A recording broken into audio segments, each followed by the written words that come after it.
trying a screencast, and inshallah, the purpose here is to continue to diversify myself as a teacher and also as a student in education. So, Dr. Salim, please do mind if hope you don't mind actually how this first recording goes. So what I did was that I used Mind Meister here through Google, and what we have here is basically my ideas of where I think education is headed in terms of my overall impression of the profession that we are in, and also how our students responding as well too in classrooms. So first and foremost, I think that the future of education, I think it's headed towards more and more integration of technology.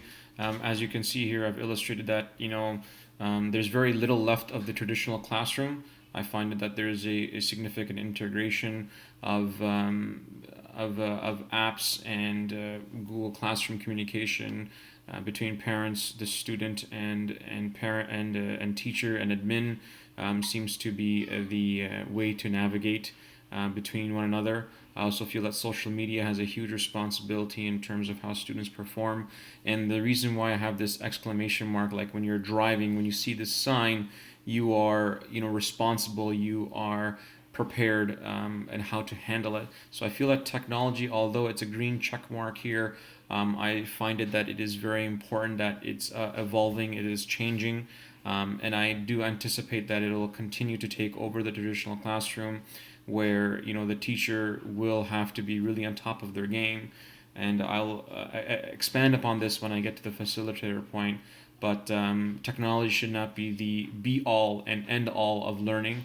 I hope it doesn't sound contradictory as I'm using technology to do my presentation, but I felt that it's a good move to move forward in terms of this course. Moving forward to technology, sorry, in terms of education, I think it's evolving. There's a generational change in delivery. When I was in school, it was completely different. It was memorization, it was rote, it was cursive writing, as per our last discussion, how things were different. Now, mashallah, we have things like inquiry based and project based. So education is changing, but I think there has to be a significant responsibility on upon us not to, as you said, not to chase after every new thing or new fad that comes out there. I think it's integral that Islamic integration be made into our Islamic schools. Obviously, because of the Quranic and tenets and the Sunnah prophetic traditions. I think these are fundamental towards our understanding and learning, and whenever we can equate them into our courses and our subjects, such as science and history and even math as well too, I think it is a full embodiment of the Muslim learner, as I say. We shouldn't just be focusing on academia, but we should be looking at a deen and dunya. As I introduced my fourth point, which is Muslim students, we have a significant responsibility upon us, upon our shoulders, as these are this is the mustaqbil and the future that we have an onus upon on ourselves. When parents leave them, they want these dividends to rise, educationally and spiritually as well too. And I personally feel that it is important for us to prep them for society, and make them understand that there's a balance between deen and dunya, but also prepare them for the 21st century by having critical skills like time management, critical thinking, learning skills and work habits, any of the six components, and also encompassing halal risks, right? What challenges that come about, that they can take the risks, maintaining their aqidah, maintaining their respect for their parents, maintaining their respect for themselves and the self-worth as well too. Moving on, I also feel that mental health is a huge component in our learning, and in our school community environment. I want students to feel comfortable in asking for help. There's nothing wrong with asking help, and we can, as Muslim community, support communities. As a Muslim community, support initiatives such as Nasiha, or be the Nasiha yourself as well too. After listening to our discussion on November 9th, and also looking at John Hattie's 252 point research, I think it's important that teachers be there for their students.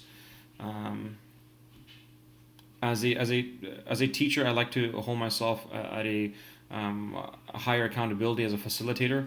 I oftentimes like to flip the classroom and present my lessons as a life skill as well too. And I think most students get it. Obviously, I would love to have 100% response, but for the odd times you have to do and cater to those students that learn differently, and accommodate and modify the lessons as well too.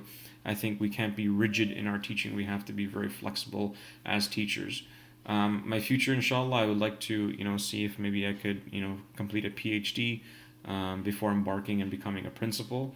And finally, I feel that it's very important that research driving initiatives, and being on top of that, and being up to date with the most recent researches is really important as well too.